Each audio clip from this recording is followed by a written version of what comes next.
కొన్ని భూములనేమో అమ్ముకున్నది, కొన్ని భూములనేమో ఇండస్ట్రీస్ కోసమో రకరకాల పేట వాడుకున్నది.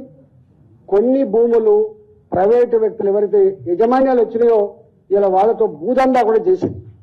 నేను ఆ లోతుల్లోకి పోను కానీ ఇవాళ రేవంత్ రెడ్డి గారు బరిదగించి కేసీఆర్ గారి కంటే ఒక 10 అడుగులు ఎక్కువ వేసి ఆయన కంటే ఎక్కువ చదువుకున్నాడు కాబట్టి ఈయన ఏకంగా మొత్తం ఆ ప్రభుత్వ పరంగా ఏ కాలంలో అయితే భూములు వచ్చినాయో ఆ భూములన్నీ కూడా మొత్తం ఫెన్సింగ్ చేసుడు, ఒక హైడ్రా సంస్థ, హైడ్రాకు తోడుగా 200 మంది 300 మంది పోలీసులు వస్తారు, రాత్రి ఫెన్సింగ్ వేస్తారు, రాత్రి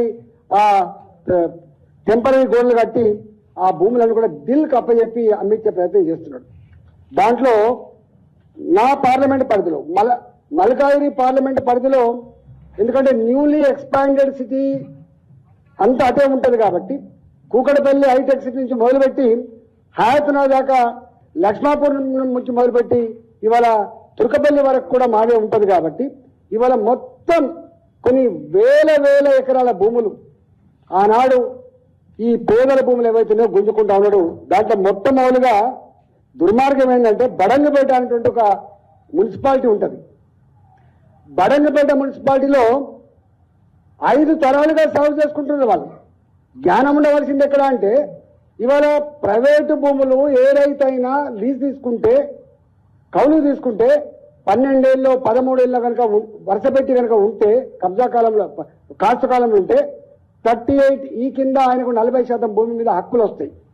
కానీ ఇక్కడ 100 సంవత్సరాల నుంచి ఉన్నప్పటికి కూడా 70-80 సంవత్సరాల నుంచి సాగు చేసుకుంటున్నప్పటికి కూడా ఇవాళ మీది గవర్నమెంట్ భూమి అని చెప్పి గుంజుకుంటున్నంటే ఎంత దుర్మార్గులో ఎంత మూర్ఖులో ఒకసారి అర్థం కావాలి మనకి.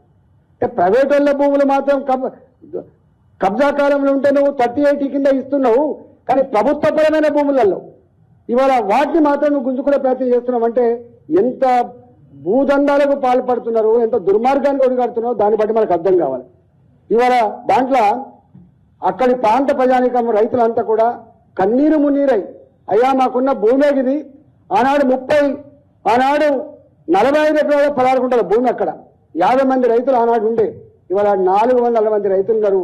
అయ్యా మేము తల గుంటలు కూడా ఇల్లు కట్టుకోవడానికి అని చెప్పి ఎన్నిసార్లు మొరబెట్టుకున్నా కూడా అక్రమంగా గుంజుకున్నారు తప్ప ఆనాడు టీఆర్ఎస్ ప్రభుత్వం వాళ్ళకు మాత్రం న్యాయం చేయలే. అది బడంగపేట మున్సిపాలిటీ.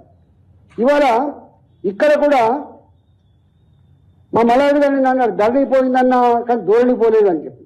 ధరణి పోయింది కానీ ధోరణి మారలే అని చెప్పి చెప్పిండ్రు. భూభారతి దేవుడు భూ ఆరతిగా మారిపోయిందని చెప్పి చెప్తుండే నేను అక్కడ పోతాడు. ఇక్కడ మా దగ్గర అనేక గ్రామాలలో దుండిగల్ గ్రామంలో సర్వే నంబర్ 452, 453 400 ఎకరాల భూమి దాదాపు 500 మంది రైతులకు ఆనాడు కొంత పట్టాలు ఇచ్చిండ్రు. కొంత 100 సంవత్సరాలుగా 70 సంవత్సరాలుగా ఉన్న గ్రామస్తులు కాబట్టి దున్నుకుంటా ఉన్నారు. ఇవాళ ఆ భూములన్నీ కూడా దుండిగల గ్రామంలో ఉన్న మొత్తం 400 సర్వే నంబర్లో ఉన్న 500 మంది రైతుల భూములని కూడా ఇలా ఆక్రమించుకునే ప్రయత్నం చేస్తున్నాడు. కనీసం కంపెన్సేషన్ కోసం కూడా వాళ్ళు మాట్లాడతలేరు. అదే బోరంపేట గ్రామం దాని పక్కకే ఉంటుంది. సర్వే నంబర్ 166లో 150 మంది రైతులు 80 సంవత్సరాలుగా 440 ఎకరాల్లో వ్యవసాయం చేసుకుంటారు. 80 సంవత్సరాలుగా వ్యవసాయం చేసుకుంటారు. ఇవాళ ఆ భూములను ఇవాళ గుంజుకునే ప్రయత్నం చేస్తున్నాడు.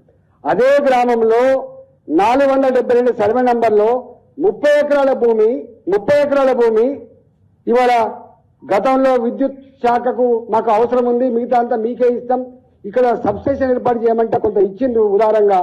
ఇప్పుడు నిన్న మొన్న మొత్తం ప్రీకాస్ట్ వాటితోటి మొత్తం గోడ కడతా ఉండే. నేను పోయి ధర్నా చేస్తే అక్కడ ఉన్న ఎంఆర్ఓ అంటాడట, అవునా 80 ఏళ్ళు ఉంటేంది 100 ఏళ్ళు ఉంటేంది, ఇది ప్రభుత్వపరమైన భూమి, అయ్యా మేము ట్యాక్స్ కట్టాం కదా అంటే ట్యాక్స్ నువ్వు దున్నుకున్నది కట్టావు, పుక్కలు కట్టావు అని చెప్పి మాట్లాడుతుంటే ఎంత అహంకారం ఉందో మనకు అర్థం కావాలి, ఎంత అహంకారం ఉందో అర్థం కావాలి.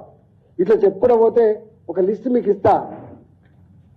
ఎన్కేపల్లి 200 ఎకరాలు, అజీజ్ నగర్ 70 ఎకరాలు, హిమాయత్ నగర్ ఇవాళ 290 ప్లాట్లు, 60 గజాల చొప్పున పేదవాళ్ళకి ఎవరికైతే పట్టాలు ఇచ్చిందో ఆ భూమిని కూడా మళ్ళీ రెజ్యూమ్ చేసుకుంటారు. ఆ భూమిని కూడా మళ్ళీ రెజ్యూమ్ చేసుకుంటాను.